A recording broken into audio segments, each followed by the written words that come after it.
On June 20th, 1987, after 10 years of intense research, the Turkish government announced to the world the discovery of Noah's Ark and the dedication of it and the surrounding area as a national park. In 1977, Ron Wyatt made his first trip to this area. It was during this first trip that Ron found numerous huge drogue-style anchor stones, all the same approximate size as the one here. These were all in a direct alignment with the boat-shaped object, evidencing their being cut loose or dropped as the Ark entered the area of its final rest. These bear ancient iconographic inscriptions of the 8 survivors of the flood. In December of 1978, an earthquake in this highly remote area dropped the soil from around the formation, allowing Ron to see for the first time the rib timbers and deck support timbers visibly exposed on the sides. A large crack was also formed along the entire length of the object, and he was able to measure the depth and take samples for analysis. The analyses showed a very high organic carbon content consistent with ancient wood.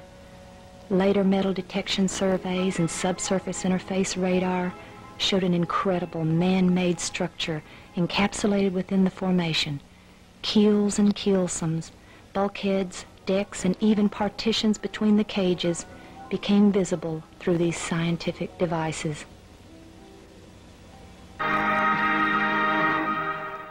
Do you believe Noah's Ark actually existed? Could the legend that sounds like a fairy tale really become proven fact? Well, the search has been going on since biblical times. And in a moment, you're going to meet some people who are positive they have found the Ark.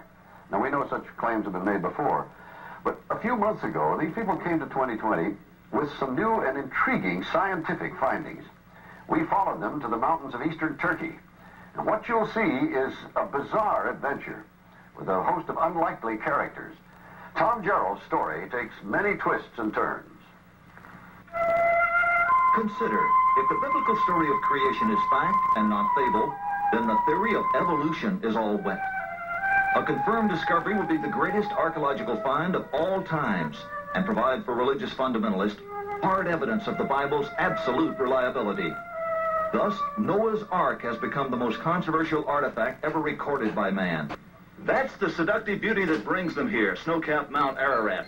The explorers looked for the Ark there since that's the highest point around here. And as the flood waters receded, presumably that's where it would have landed. But the Bible describes the mountains of Ararat, mountains plural. Is it possible that the Ark came to rest on one of the smaller sister mountains to Ararat? Such a theory is abhorrent to the old-time fundamentalist, the true believers who are unbending in their faith, that the Bible was referring only to Ararat as the Ark site. Have you ever seen anything like this? Look at the grain in this thing. It almost looks like wood. But now there are fundamentalists who are contradicting that claim. They are the new believers. Ron Wyatt and Dave Fassel believe they have found the Ark on a slope of what the local people call Doomsday Mountain, some 15 miles south of Mount Ararat. Their Ark fever is fueled by expeditions on foot, deep into the surrounding valleys. Here, following a local Kurdish villager who drew maps on his palms, Wyatt and Fassel have made what they consider exciting and important discoveries. Apparently old Armenian tombstones that commemorate the survival of Noah and his family. Same kind of strange stone. When the early Christians found these things, they carved 8 crosses on there for the 8 survivors. This whole valley was known as the region of 8. Ron, what's the significance of the placement of the crosses in these stones?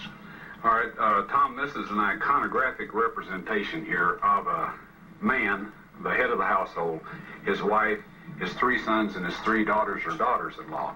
And as you can see here, the 8 crosses, the ones to his left are the lady folks in the family. The ones to his right are the men folks in the family. Do these fit the story of Noah? They do. To Wyatt and Fassel, these stones appear to be in direct alignment to the boat-shaped site on Doomsday Mountain.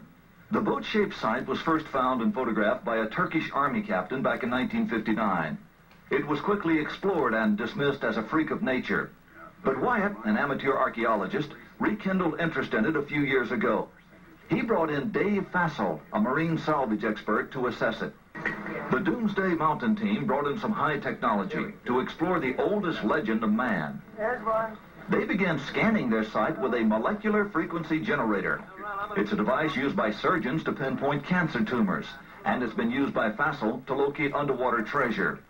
This time, the molecular frequency generator began to pick up a unique pattern of iron lines beneath the earth. Okay, bring that one up.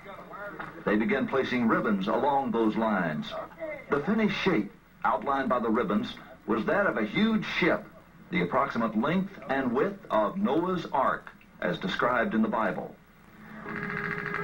The fascinating field of ribbons soon attracted higher academic interest. That looks like iron. Okay. Dr. John Baumgartner, a physicist with Los Alamos Laboratories, sent samples back to the lab for analysis and confirmed that the metal they were tracing with the ribbons was indeed iron.